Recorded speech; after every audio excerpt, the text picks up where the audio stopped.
At Carepatron, we are constantly looking at ways to improve. If you have any feedback on how we can improve our videos and resources, please leave us a comment in the comment section below. Attention Deficit Hyperactivity Disorder, or ADHD for short, is a developmental disorder where people find it challenging to keep their attention on something for long, and their attention is often pulled into different directions. A person with ADHD will also become impulsive and hyperactive. Depending on the severity of the disorder and the capability of the person to manage their symptoms, it's possible for the disorder to negatively impact a person's daily life and overall mental well-being. Here are some of the symptoms that make up ADHD. Frequent mood swings, becoming frustrated easily, tempers run hot, restlessness, jumping from one activity to another, trouble completing a task or activity, loss of focus, difficulty with prioritizing something, being disorganized, and difficulty in planning well. ADHD screenings and diagnosis are usually done during childhood. The earlier that ADHD is diagnosed in a person, the earlier it can be treated.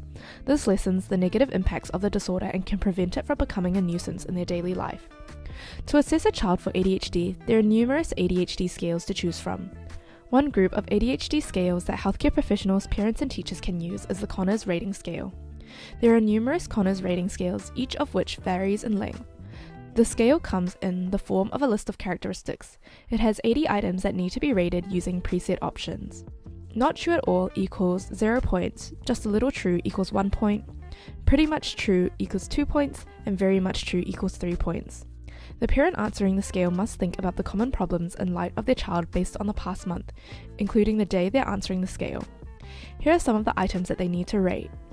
Angry and resentful, difficulty doing or completing homework, is always on the go or acts as if driven by a motor, timid, easily frightened, has no friends, fights, has difficulty sustaining attention in tasks or play activities, argues with adults, afraid of people, and keeps checking things over and over again. Once you receive a fully accomplished copy, you must add up the scores. Normally, healthcare professionals who use Conners rating scales use a T-score standardized measure to assess results. If a child's T-score is less than 60, that means they don't have ADHD. If the child has a T-score that's higher than 60, that means they likely have ADHD. If the score is higher than 70, their ADHD symptoms are severe. Here is a sample of our Conners rating scale to give you an idea of how you would use it in your practice.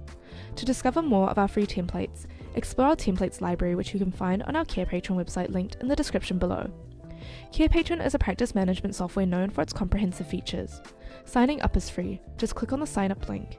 If you enjoyed this video, don't forget to press the like and subscribe button for more content like this.